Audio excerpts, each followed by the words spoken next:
Hello, my name is Eddie Tofpik. I'm Head of Technical Analysis and Senior Markets Analyst at ADM Investor Services International Limited. And here is your daily technical analysis of Brent crude oil and spot gold. Ice Brent crude oil futures. An immediate countering bearish dark cloud cover pattern and bearish double yesterday.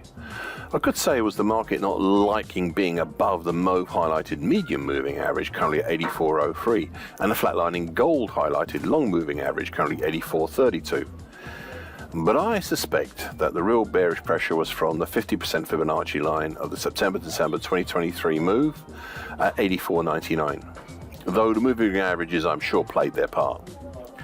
Below we still have the dark blue highlighted upper bear channel line, currently 82.03 of the April to May based bear channel, and above we have the short medium moving average, currently at 86.12, and then the broken bright red lower bull channel line, currently 86.36. Overall, in very early May, the market broke down below the bright red highlighted December 2023 to late April 2024 bullish lower bull channel. And we've spent enough time below and traveled down far enough for me to consider setting out some potentials for this move down.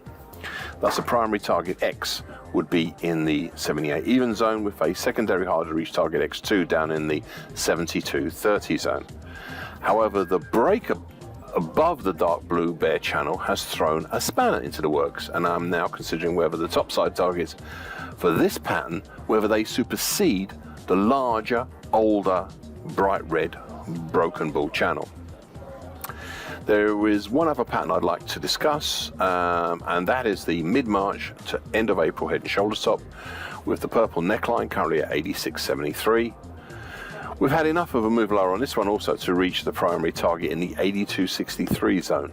However, we still have the harder to reach secondary target X1 down in the 79.41 zone.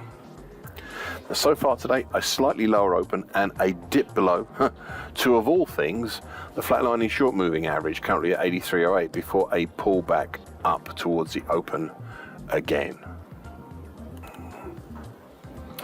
Spot gold, a reactionary bearish black Mariposa yesterday after the previous session's third bullish white soldier. This time the market punched down and closed below the dark blue highlighted lower time, currently at 23.50 of the breach, but as yet not completely broken mid-March to early April bullish shift picture, which had recently been used as a base for a move higher. Above and some distance away is the 100% projected Fibonacci line at 24.07. Then the middle time, currently 24.37, the bright red highlighted early October 2023 to mid-February 2024 bullish Andrews pitchfork, as well as the April high at 24.31.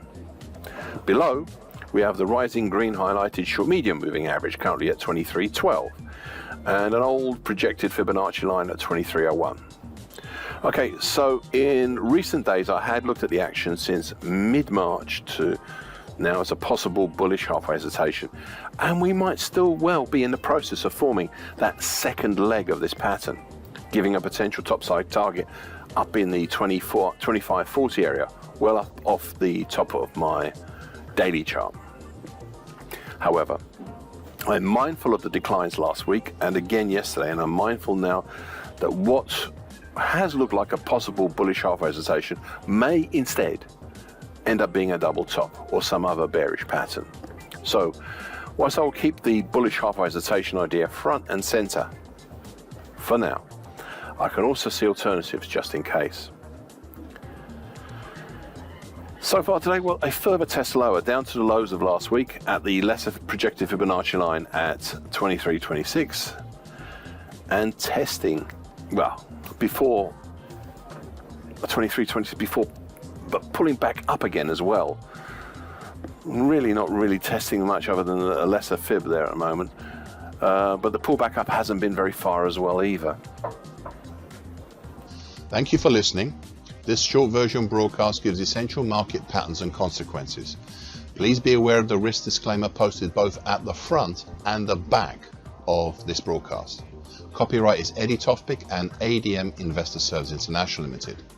And here comes the final important bit.